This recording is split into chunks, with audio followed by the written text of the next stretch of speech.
Usually when we talk about medical diagnosis, there is this expectation of precision, Right. like engineering or something. Right. A very binary approach. Exactly. Like you break your arm, the x-ray shows that jagged white line, and the doctor just points at the screen and says, there it is.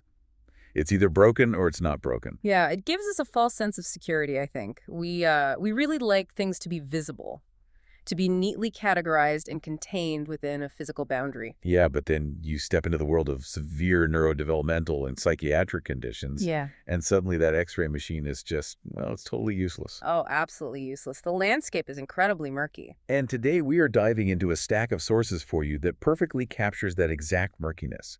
We have excerpts from Renee Maury's psychological thriller Profundis, stacked up against like the actual DSM-5 criteria for some of the rarest disorders on Earth. Plus a whole pile of clinical research notes on severe dissociation, which is just a fascinating combination, really. It really is. Taking a piece of fiction and subjecting it to rigorous clinical scrutiny is, it's quite revealing. And that is exactly our mission for this deep dive. Now, to be clear, right up front for you listening, we are not going to be giving you a traditional plot summary today. No, definitely not. We are not just walking through the story beats of a thriller, and we are absolutely not spoiling the finale for you. Because, I mean, the true horror of this text is not in the external events anyway. The terror is entirely internal. Okay, let's unpack this. Our focus today is strictly on analyzing the chilling progression of our protagonist's psychosis. Her name is Amaya. Right. And she is a girl who genuinely, like to the very core of her being, believes that she does not exist. She believes she was born without a soul. It's a terrifying premise. We're going to examine her completely inverted perception of reality and the terrifying clinical accuracy of her delusions. What's fascinating here is that Amaya's central delusion is a puzzle with a very real, heavily documented name in the world of psychiatry. Cotard syndrome, right? Exactly. Early on in the text, there's this incredibly clinical scene. Amaya's mother takes her to a physician. Yeah, and the doctor is standing there in his white coat. Right, possessing that healthy, well-fed smile, as Amaya actually describes it, that only doctors seem to have. I love that detail. And he talks to the mother, completely ignoring Amaya, or at least, that's how she perceives it.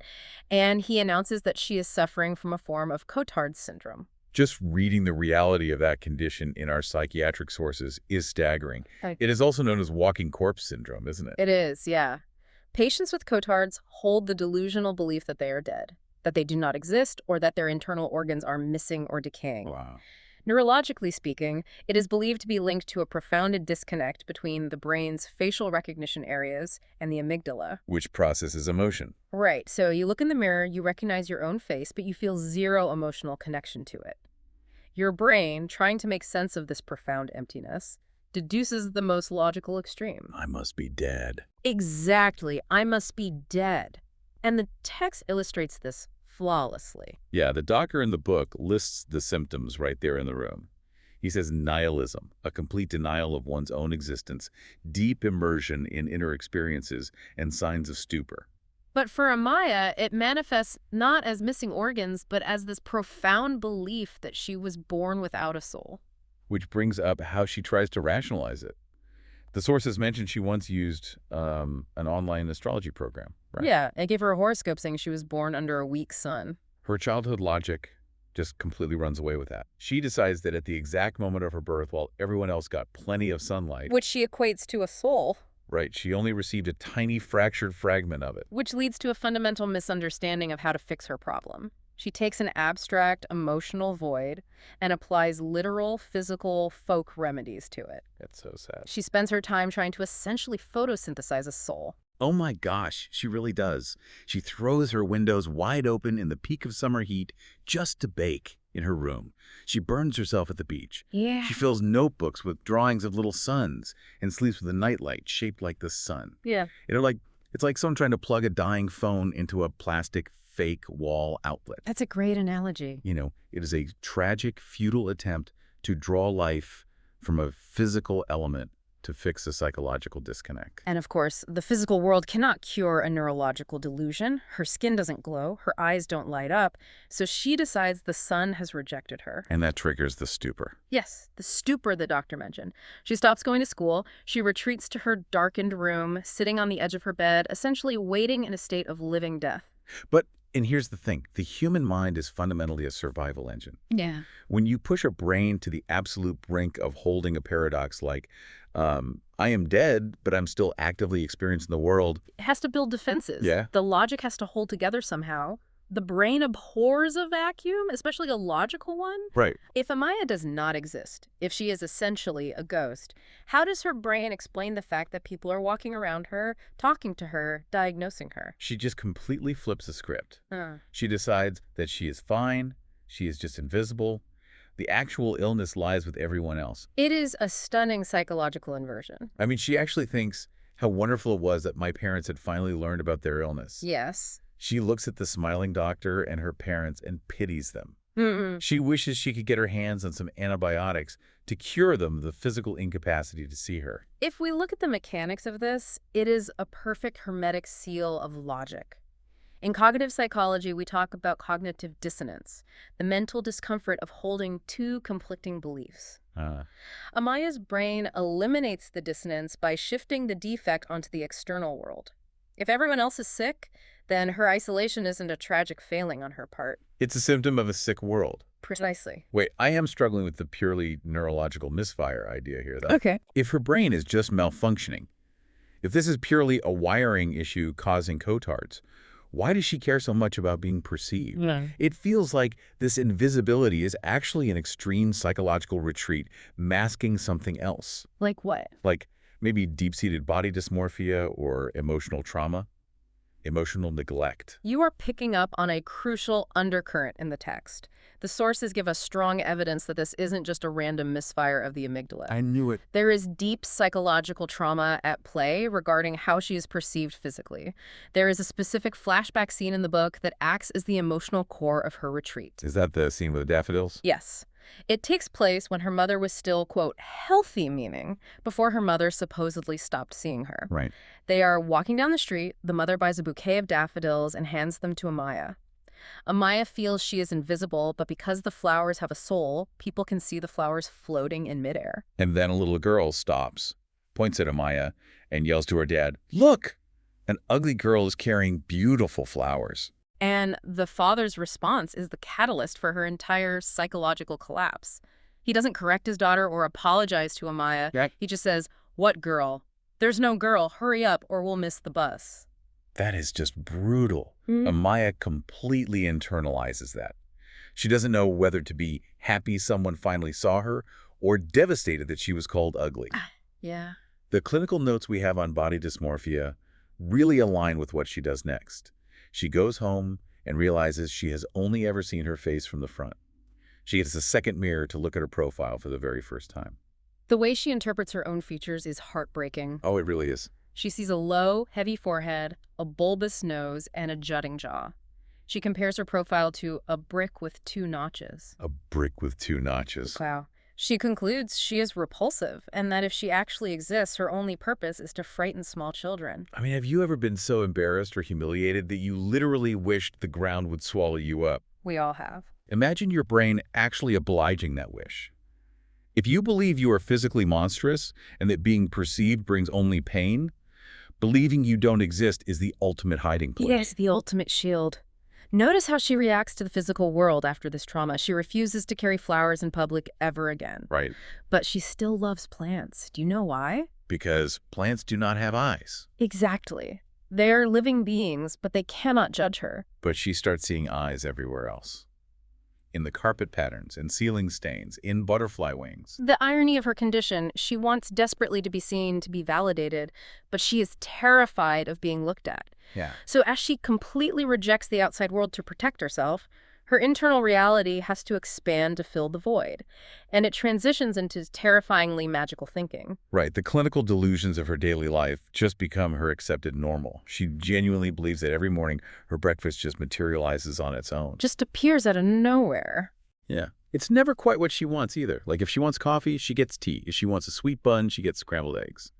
But it arrives. Her clean clothes just appear. Her chamber pot magically empties itself. If we connect this to the bigger picture, this brings us to the mechanics of severe dissociation and catatonia. Okay.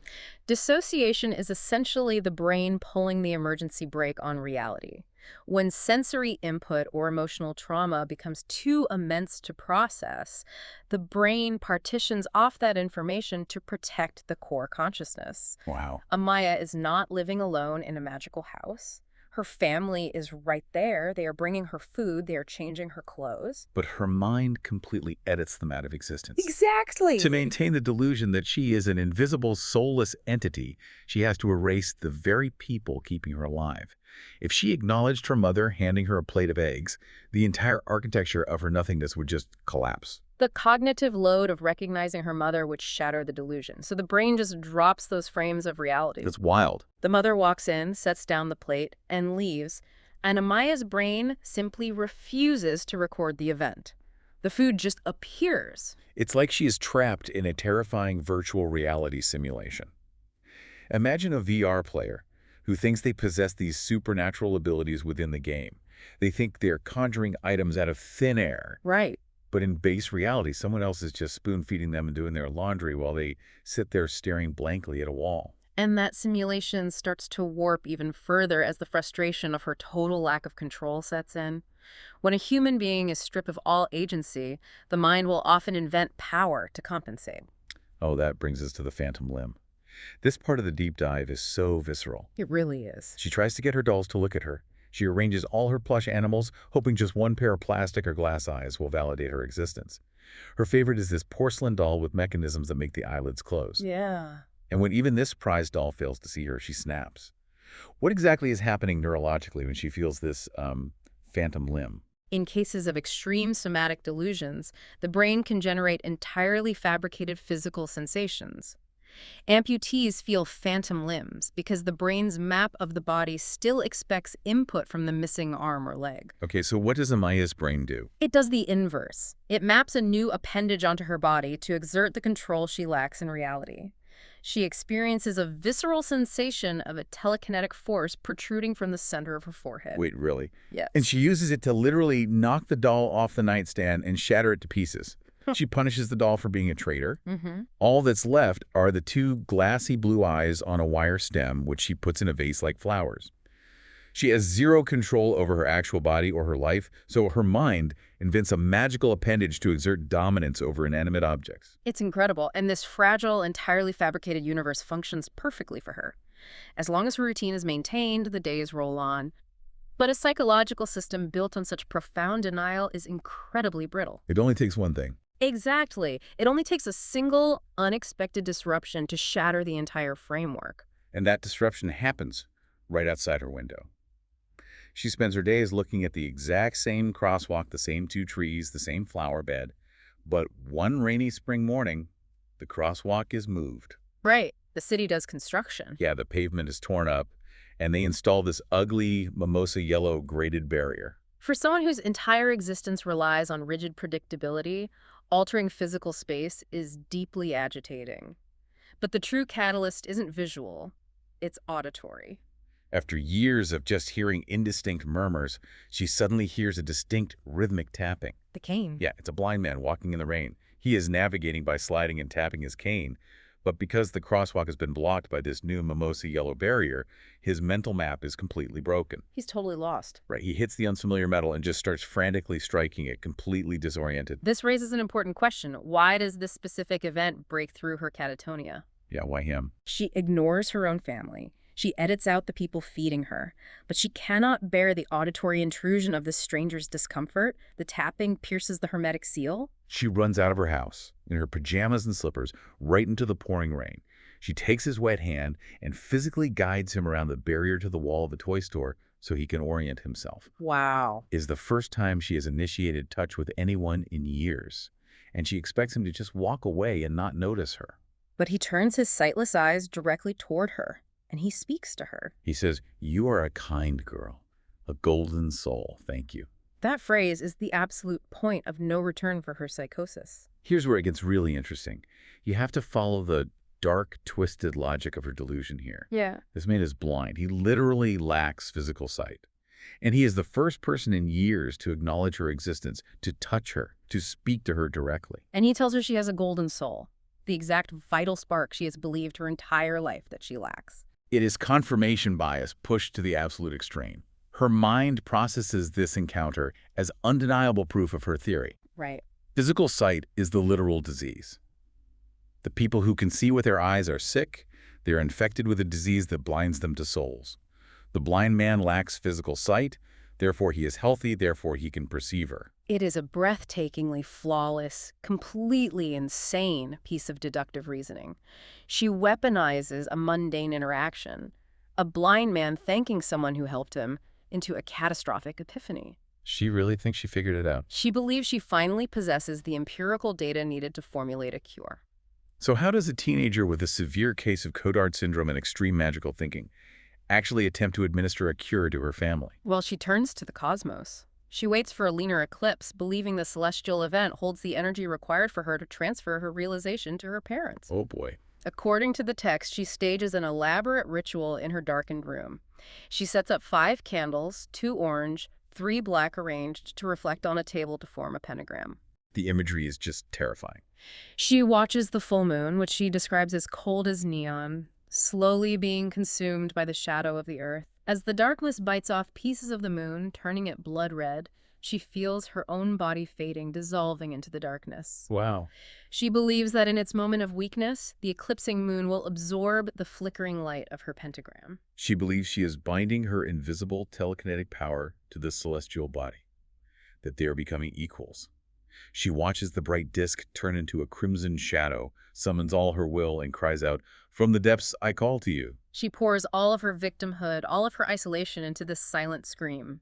She believes she is literally drinking the power of the blood-stained moon, draining it to the last drop to gather the massive cosmic energy required to forcefully heal her family of their physical sight. So they can finally see her soul. Exactly. It is a majestic and utterly tragic image. A deeply traumatized, catatonic girl sitting in a dark room, completely dissociated from reality, fully convinced she is channeling cosmic forces to force her family to perceive her.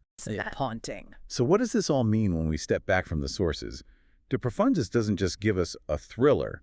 It gives us the meticulously constructed architecture of a fractured mind. Absolutely. The author took real clinical symptoms, Cotard syndrome, extreme dissociation, body dysmorphia, and built a universe that is perfectly logical to the person trapped inside it, yet entirely fabricated. Amaya's inverted reality makes perfect sense provided you accept her foundational premise. That she is dead and everyone else is sick. Right. Which brings up a broader clinical point. When treating severe delusions, professionals often find that the internal logic of the patient is flawless.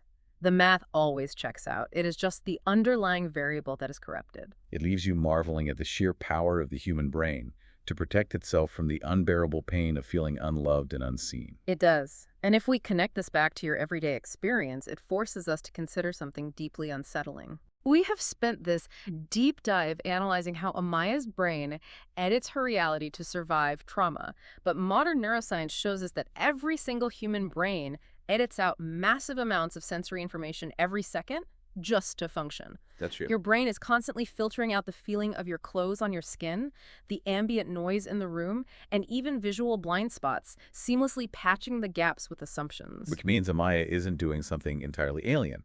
Her brain is just turning a normal human survival dial up to 1,000. Precisely. The machinery of delusion is the exact same machinery of normal perception. Wow.